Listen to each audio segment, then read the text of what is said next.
Bismillahirrahmanirrahim. Bismillahirrahmanirrahim. Elhamdülillahi Rabbil alemin. Vessalatu vesselamu ala eşrefil enbiya'i vel murselin. Seyyidina ve nebiyyina ve mevlana Muhammedin ve ala alihi ve ashabihi ecma'in. Rabbi şrah li sadri ve yessir li emri. Vahlul uqdatan min lisani yefqahu qavli. Kardeşler, uzun müddet müşahede ettiğim ve qəlbi olan hər kəsin müşahidə edib asanlıqla görə biləcəyi bir həqiqət var. Bir acı həqiqət, bir gerçək var. Hansı ki bunu görüb narahat olmayan, qəlbi sıxılmayan, bunun üzərində düşünməyən bir müsəlmanın varlığını təsəvvür edə bilmirəm. Belə bir müsəlmanın varlığını təsəvvür etmək mümkün deyil. Yəni uzun illərdir ki, İslam ümmətinin son vəziyyəti hər kəsə məlumdur. Son dərəcə zəif, tükənmiş, gücünü itirmiş, özünə hücum edənlərə, təcavüz edənlərə gözünü qaldırıb baxmayacaq qədər gücsüz. Ancaq sadəcə bu deyil. Əsas problem bu deyil. Zəif biri gücünü təkrar özünə qaytara bilər. Karvandan arxada qalan kəs qəti qərar versə, cəhd etsə karvana çata bilər. Ümmətin əsas problemi bu deyil. Ondan daha ciddi problem müsəlmanların ümidini itirməsidir. Müsəlmanların fərdlərinin arasında psixoloji məğlubiyyətin yayılmasıdır. İslam düşmənləri, qardaşlar, müsəlmanların mənəviyyatlarını yox etmək, ümidlərini, iradələrini sındırmaq üçün müxtəlif yollara başvururlar. Ən böyük məqsəd ümməti psixoloji məğlub etməkdir. Ümməti fiziki məğlub etmək deyil. Ən böyük məqsəd ümməti psixoloji məğlub etməkdir. Çünki psixoloji məğlub olan ümmətin varlığının heç bir əhəmiyyəti yoxdur. Baxın, misal üçün ilk dəfə Avropada Quran-ı Kərimi aşikarənə yandıranda dünya müsəlmanlarının ona münasibəti çox şiddətli olmuşdur. Həftələrlə, günlərlə yürüşlər, etirazlar.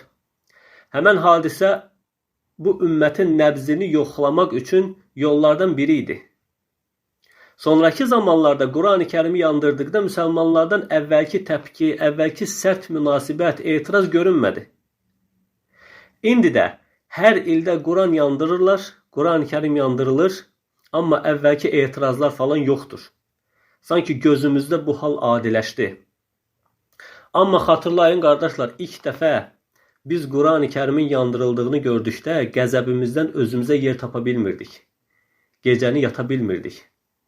Buna psixoloji məğlubiyyət deyilir. Yenə məsələn 2005-ci ildə Danimarkada bir dərnək müsəlmanların müqəddəs saydığı dəyərlərə əhəmiyyət verməyən quduz köpəklərdən ibarət bir dərnək Allah Rəsulü sallallahu aleyhi və səlləmin karikaturasını çəkdilər. Dünya müsəlmanlarının çox ciddi təpkisinə məruz qaldılar. Konferanslar təşkil olundu, etiraz dalğaları hər tərəfi bürüdü. Sonra fırtına söndü.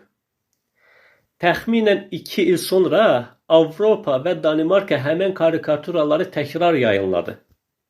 Amma bu dəfə əvvəlki etiraz, əvvəlki təpki, əvvəlki münasibət, sərt münasibət olmadı. Yəni kafirlər pilləli də olsa müsəlmanları psixoloji məğlubiyyətə uğratmağı bacardılar. Əgər bir ümmət, bir xalq psixoloji məğlubiyyətə uğrayıbsa, artıq o ümmətin varlığı ilə yoxluğu arasında heç bir fərq yoxdur. Kafirlər yaxşı bilir ki, psixoloji məğlubiyyət ümmətləri məhv edən ən ağır məğlubiyyətdir.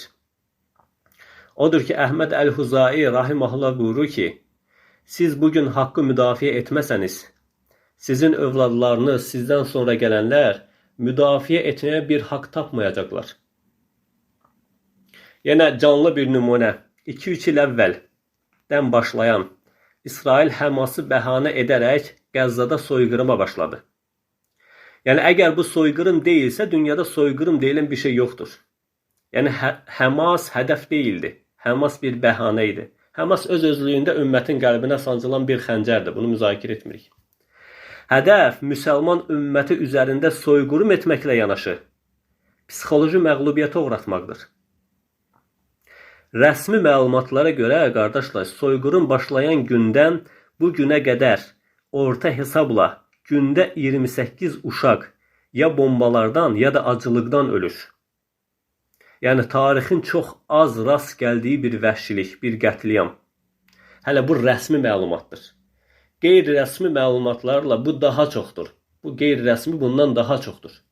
Gün ərzində ən azı 28 uşaq, tək uşaq ya acılıqdan ya da güllələrdən, bombalardan həyatını itirir. Yəni bu dünya müharibəsi deyil ki, deyək ki, onlarla ölkə bir-biri ilə vuruşur.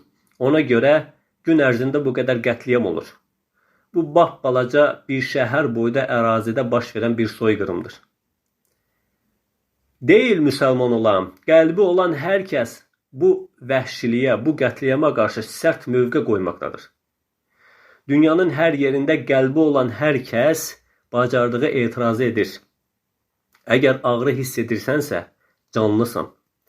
Əgər başqasının ağrısını hiss edirsənsə, insansan. Dünyada təkcə canlı yox, canlı olmaqla bərabər insan olanlar bu ağrını hiss etdikləri üçün hərəsi öz gücü nisbətində etirazını bildirməkdədir.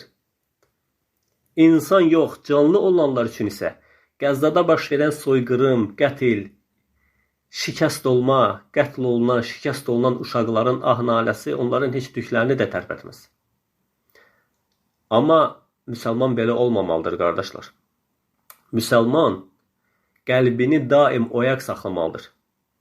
Müsəlman qəlbi ilə olsa belə bu hadisələrə reaksiya verməlidir. Əgər bu dəhşət, bu vəhşət, anasının qucağında acından ölən körpələr sənin qəlbini oyatmırsa, səni qəzəbləndirmirsə, ən azı səni dua etməyə, Qəzzada bu vəhşiliyi, bu qətliamı törədənlərin məhv olması, darmadağın olması üçün dua etməyə təşviq etmirsə, onda o qəlb üçün deyəcək bir söz qalır. İnnə lillahi və innə ileyhi raciun. O qəlb çoxdan ölüb. Əvvəllər hər kəs ən azı İsrail mallarını boykot etməyə çağırırdı. Boykot olacaq malların siyahısını paylaşırdı. İndi artıq bunu da etməyə can çəkirik. Bugün bizim edə biləcəyimiz şey qəlbimizin ölməsinin qarşısını almaqdır. Ən azı daima dua etməliyik. Ən azı düşmənlərin məhv olması üçün qunut tutmalıyıq.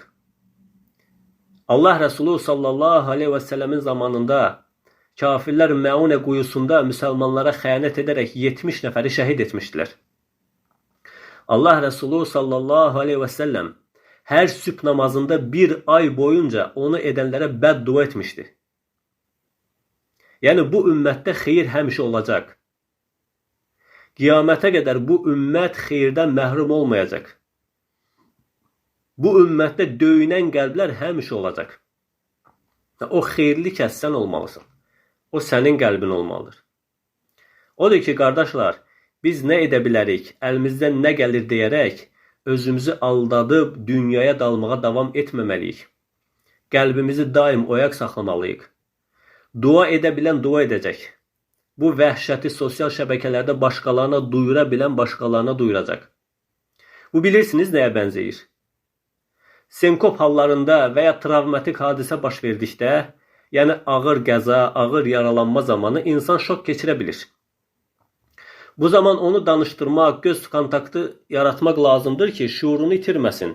Ürək fəaliyyəti, tənəffüs sistemi aktiv qalsın. Bugün ümmət həmin vəziyyətdədir. Ağır yaralanıb şok keçirir. Hər bir müsəlmana vacibdir ki, tez müdaxilə etsin ki, ümmət şuurunu itirməsin. Yoxsa bizdən sonra gələn nəsillər ölü bir ümmət görəcək və onu diriltmək üçün əllərindən heç nə gəlməyəcək. Yəni bu sözüm gününü TikTokda boş-boş mübahisələrlə, dəyişmələrlə keçirən, hər gün özündən yeni bir əqidə icad edən, gündə bir küfür, şirk növü icad edib insanları onunla sorumlu tutan, axşam bir küfür növü tapıb, səhər onu dinin əsli hesab edən, fitrətdən bilinən məsələ edən, hər həftə özünü təkfir edib İslama girən, uydurduğu əqidə ilə insanları hesaba çəkən, qıt ağlının məhsulu ilə kəşf etdiyi əqidəsini insanlar üçün ölçü edən, qəlbi vəsvəsələrlə dolu olan, İşi gücü ancaq gündəm məsələləri qurdalayıb dərinliklərinə gedib fəlsəfi əqidələr uydurub ömür tükədən kəslərə aid deyil. Onlar yaşadığı şeyi din hesab edib, saatlarla çayxanalarda, TikToklarda hərəyə bir hökm biçib, özlərinə aid olmayan, Allah Əzzə və Cəllənin onları sorumlu tutmadığı şeylərlə sorumlu tutub, günlərini şübhələrlə, vəsvəsələrlə bitirən kəslərdir. Yəni onların belə şeyləri dərd etməyə nə vaxtları, nə də həvəsləri var. Sözüm, dinində, əqidəsində yəqin olub, uzun-uzun boş-boş mübahisələri tərk edib, ümmətin bir addım da olsa qabağa getməsi üçün cəhd edən kəslərədir. Psixoloji məğlubiyyəti əslə qəbul etməyin. Psixoloji məğlubiyyət döyüşdəki məğlubiyyətdən daha ağırdır. Qəlbinizi daima oyaq saxlayın. Qəlbinizi əsla ölməyə imkan verməyin. Əgər qəlbimizi öldürüb, bu ölü qəlblə Allah Əzzə və Cəllənin huzuruna getsək, çətin ki, çıxış yolu, qurtuluş bizim üçün bir çıxış yolu, bizim üçün bir qurtuluş yolu olsun. Allah Əzzə və Cəllə bu ümməti tezliklə özünə qaytarsın. Allah Əzzə və Cəllə bu ümmətin başında olan bu fırtınaları, bu ağrıları, bu işgəncələri, bu qətliamları tezliklə sona çatdırsın. Allah Əzzə və Cəllə bu ümmətə hiylə quranları, müsəlman ümmətinə düşmən kəsilənləri, müsəlman ümməti ilə vuruşan kəsləri məhv eləsin. Onların ordularını dağmadağın eləsin. Onların planlarını öz başlarına çevirsin. Onlara elə bir müsibət, elə bir bəla göndərsin ki, qiyamətə qədər hər kəs üçün ibrət olsun. Firavunu, Allah Əzzə və Cəllə Firavunu hər kəs üçün ibrət etdiyi kimi, bunları da ibrət etsin. Amin. Subhanəkə Allahumma və bihamdik. Əşhədu ən la ilahə illə ənt. Əstəğfiruka və etûbu ileyk.